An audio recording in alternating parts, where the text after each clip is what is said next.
ایک بادشاہ کی 7 بیٹیاں تھیں۔ ایک دن بادشاہ بہت خوش ہوتا ہے اور اپنی 7 بیٹیوں کو بلا کر پوچھتی ہے۔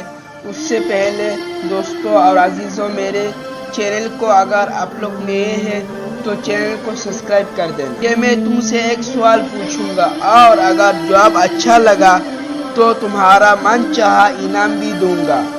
سب ایک قطار میں کھڑا ہو جاؤ اور سب ایک ایک کر کے بتاؤ کہ تم کس کا دیا کھاتی ہو اور کس کا دیا پہنتی ہو۔ 7 میں سے 6 بیٹیوں نے کہا، ابا حضور، آپ کا دیا کھاتا ہوں اور آپ کا دیا پہنتے ہیں اور آپ ہی کی وجہ سے ہمارا اتنا شان و شوکت ہے۔ یہ سن کر بادشاہ نے بہت خوش ہوا اور سب کو اپنی من چاہا چیز دے دی۔ جب سب سے چھوٹی بیٹی کی باری آئی تو اس نے کہا، میں اللہ کا دیا کھاتی ہوں اور اپنی قسمت کا پہنتی ہوں اور یہ میری نصیب ہے۔ بادشاہ یہ سنتے ہی آگ بگولا ہو گیا اور کہنے لگا، اے کمبخت، تو نے میری ناشکری کی، تجھے اس کی سزا ضرور ملے گی۔ شہزادی نے کہا، جو حکم ابا حضور۔ بادشاہ نے سپاہیوں کو حکم دیا، اسے جنگل میں چھوڑ آؤ، میں بھی دیکھوں کہ یہ میرے بغیر کیسے اللہ کا دیا کھاتی ہے اور اپنا نصیب کا پہنتی ہے۔ شہزادی سے تمام زیورات اور واپس لے گئے اور خستہ حال کپڑوں میں بغیر کسی ساز و سامان کے بادشاہ کے حکم کے مطابق جنگل میں تنہا چھوڑ دیے گئے۔ تب سب سپاہی شہزادی کو چھوڑ کر واپس چلے آ گئے۔ شہزادی جنگل کو دیکھنے لگی، چاروں طرف درخت ہی درخت تھی اور دوپہر سے شام ہونے والی تھی۔ شہزادی نے سوچا، کیوں نہ کچھ لکڑیاں جمع کر لوں تاکہ رات کو آگ جلاؤں، کوئی جنگلی جانور پاس نہیں آئے گا اور رات بھی گزر جائے گی۔ شہزادی لکڑیاں ڈھونڈنے چل پڑی۔ اس کی نظر ایک جھوپڑی پر پڑی جہاں ایک باہر بکری باندھی ہوئی تھی اور اندر سے کھانسی کی آواز آنے لگتی ہے۔ پہلے شہزادی بہت حیران ہوتی ہے، اتنی ویران جگہ پر جھوپڑی۔ جب وہ جھوپڑی کا پاس داخل ہوتی ہے تو دیکھتی ہے ایک بوڑھا ضعیف چارپائی پر لیٹا ہے اور کھانستے کھانستے پانی پکارتا ہے۔ شہزادی ادھر ادھر دیکھتی ہے تو کونے میں ایک پانی کا گڑھا پڑا ہوا ہوتا ہے اور گلاس میں پانی بھر کر بوڑھے ضعیف کو پلاتی ہے۔ اتنے میں بوڑھے ضعیف شہزادی سے پوچھتی ہے کہ بیٹی، تم کون ہو اور اتنی بڑی جنگل میں تم اکیلے کیا کر رہے ہو؟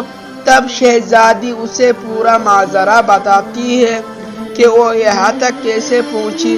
بوڑھا ضعیف اسے جھوپڑی میں ہی رہنے کے لیے بولتی ہے اور کہتا ہے کہ میں شہر میں کام کرتا ہوں، صبح شہر میں چلا جاؤں گا اور 8 دن کے بعد آؤں گا، تم یہی رہو اور جھوپڑی میں کھانے کا سامان ہے اور ندی پاس ہی ہے، تم وہاں سے گڑھا بھر کر آنا۔ صبح کو بوڑھا ضعیف شہر چلا جاتا ہے اور شہزادی یہاں اکیلی جھوپڑی کے صاف صفائی کر کے بکری کا دودھ نکالتی ہے اور آدھا اپنے لیے رکھ لیتی ہے اور آدھا باہر کونے میں برتن میں ڈال کر رکھ لیتی ہے کہ رات کو کوئی جانور بھوکا یا پیاسا ہوگا تو پی لے گا اور خود اندر آ کر سو جاتا ہے۔ صبح سویرے جب شہزادی آتی ہے تو کیا دیکھتی ہے کہ دودھ کا برتن خالی اور پاس ایک لال پڑا ہے اور دیکھنے میں بہت ہی نایاب قیمتی معلوم ہوتا ہے اور پاس ہی سانپ کے نشان نظر آئی۔ تب شہزادی کو یاد آتی ہے، بچپن میں سنا تھا کہ جب کوئی نایاب سانپ خوش ہوتا ہے تو ایسا ہی ایک لال اگلتا ہے جس کی قیمت ہیرے جواہرات سے بھی زیادہ قیمتی ہوتی ہے۔ شہزادی بہت حیران ہوتا ہے اور دل میں سوچتی ہے کہ شاید سانپ بھوکا تھا، وہ دودھ پی کر خوشی میں لال چھوڑ گیا۔ پھر وہ لال اٹھا کر اپنے پاس رکھتی ہے اور پھر اگلی رات شہزادی برتن میں دودھ رکھ دیتی ہے۔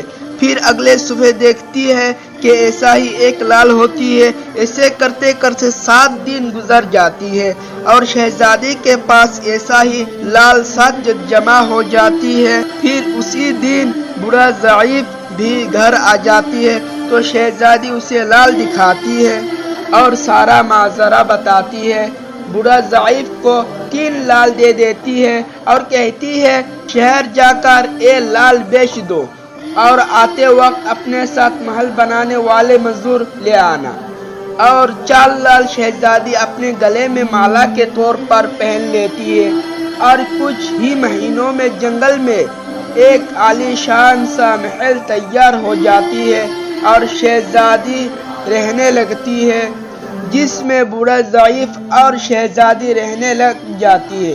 ایسا خوبصورت محل جس میں ہر آرائش نوکر چاکر دنیا کی تمام نعمتیں موجود ہوتی ہے اور شہزادی جنگل میں لکڑی کی فیکٹری لگا دیتی ہے جس میں غریب کام کرتی ہے، ان کی روزی روٹی بھی چل جاتی ہے اور دیکھتے ہی دیکھتے جنگل شہر میں تبدیلی ہو جاتی ہے اور دور دور تک دھوم مچ جاتی ہے کہ شہزادی بہت ہی رحم دل والی ہے۔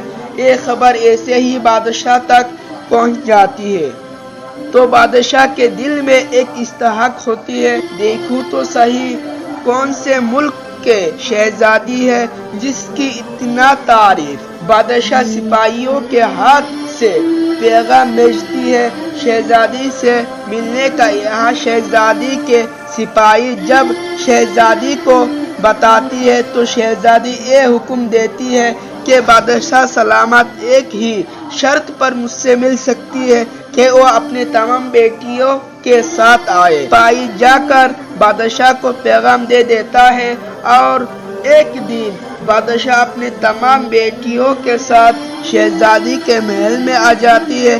شہزادی ان سب سے نقاب پہن کر ملتی ہے اور ان کے لیے 7 رنگ کے کھانے پیش کرتی ہے اور ہر کھانے کے ساتھ اسی رنگ کا جوڑا زیورات پہن کر آتی ہے۔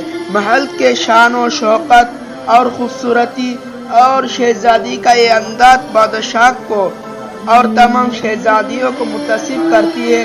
آخر میں بادشاہ شہزادی سے کہہ دیتا ہے کہ تم میرے بیٹی کی جگہ میں ہو اور میں بھی تمہاری کہنے پر اپنی تمام بیٹیوں کو لے کر آیا ہوں، پھر ہم سے پردہ کس لیے؟ بہت اصرار پر شہزادی کہتی ہے کہ ٹھیک ہے، میں تیار ہو کر آتا ہوں۔ سب شہزادیاں آپس میں سرگوشی کرنے لگتی ہے کہ اتنے میں تو تیار ہے اور کتنا تیار ہو کر آئے گی۔